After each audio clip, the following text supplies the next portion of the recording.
President Donald Trump has railed against Mueller's appointment and probe throughout his presidency, claiming it was a politicized hoax that was part of an effort by senior-level Obama administration officials to undermine him.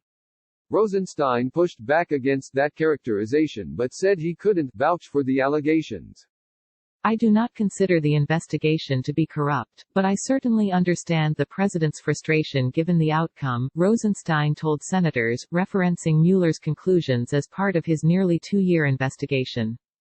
Wednesday's hearing was largely a relitigation of the events surrounding the FBI's counterintelligence investigation that ensnared Trump and his allies for years, a rerun that Republicans said was necessary for accountability, and one that Democrats asserted was a waste of the committee's time amid a global pandemic, economic depression, and nation protests against police brutality. In his opening statement, which was obtained by Politico in advance of his Senate testimony, Rosenstein said he was right to appoint a special counsel after Trump fired FBI Director James Comey because first was concerned that the public would not have confidence in the investigation. He said Comey's immediate replacement atop the FBI, Andrew McCabe, was not the right person to lead that probe. He later said McCabe was not fully candid with me, and certainly wasn't forthcoming, in particular because McCabe did not share with him Comey's memos about his conversations with Trump for at least a week after becoming acting director. I decided that appointing a special counsel was the best way to complete the investigation appropriately and promote public confidence in its conclusions, Rosenstein said. During the hearing, McCabe lambasted Rosenstein for the comments and said claims the FBI misled him were completely false. Mr. Rosenstein's testimony is completely at odds with the factual record, he said in a statement. It looks to be yet another sad attempt by the president and his men to rewrite the history of their actions in 2017. They have found in Mr. Rosenstein, then and now, a willing accessory in that effort.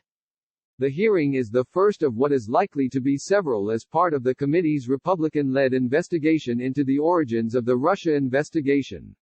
Trump has cheered the probe, while Democrats have said it is an improper use of the Senate's oversight authority, and one intended to boost the president's re-election bid. Senator Josh Hawley, RMO, one of Trump's allies pushing to aggressively investigate the origins of the probe, expressed frustration during the hearing Wednesday over efforts to hold those officials and others accountable, specifically, Rosenstein's criticisms of the FBI, which some Republicans viewed as a deflection. I'm sure this committee will take every pain not to hold Rosenstein accountable or responsible. Apparently we can't hold anyone accountable, Mr. Chairman, said Hawley, a member of the panel. So I don't know what this committee is left to do. I'm glad we're doing this, but we've got to hold somebody accountable. But the former Justice Department No. 2 defended his role as the supervisor of Mueller's investigation, telling senators that he established a supervisory chain of command, and that he and highly qualified department attorneys regularly met with Mueller's team to review recommendations and to approve significant steps during the probe. His remarks were meant to reassure Republicans in particular, who have criticized the appointment of a special counsel in light of Mueller's findings, namely, that he could not establish a criminal conspiracy between the Trump campaign and Russian operatives. Rosenstein also defended his role in efforts to seek surveillance warrants on Carter Page, a former Trump campaign advisor. Those applications, which were approved by the Foreign Intelligence Surveillance Court, were the subject of an Inspector General investigation which found that there were significant errors and omissions in the applications. In his opening statement, Rosenstein laid the blame on the FBI, essentially asserting that he was duped. Every application that I approved appeared to be justified based on the facts it alleged, and the FBI was supposed to be following protocols to ensure that every fact was verified, he said, later adding that he would not have signed the fourth and final application to surveil Page if he knew what he knows today. Responding to Rosenstein's criticisms, an FBI spokesperson noted that Director Christopher Wray ordered more than 40 corrective steps after the Inspector General's report was published. Graham lambasted FBI leadership over the genesis and management of the probe into Russian election interference.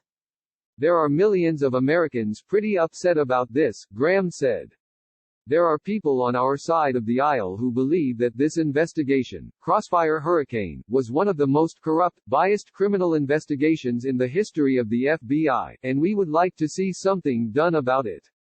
We're going to be talking about how it got off the rails, who's responsible for it getting off the rails, and making sure that they're punished appropriately and the system is changed so that in the future no other candidate for president, no other sitting president has to go through this, he added. Graham zeroed in on the use of the Steele dossier, a series of reports from a former British intelligence officer that he produced while working for a firm contracting with Hillary Clinton's presidential campaign, in an FBI application to surveil Page. What kind of country is this? Graham asked. What happens to people who do that? Graham also pressed Rosenstein on a memo he wrote in August 2017 detailing the scope of Mueller's probe. When he wrote the memo, Rosenstein said, the department had suspicions about potential coordination between members of Trump World and the Kremlin. Mueller ultimately found no evidence of such coordination. There was no there in August 2017, Graham said, arguing that Mueller's team defined the scope of their own investigation. Do you agree with that general statement or not?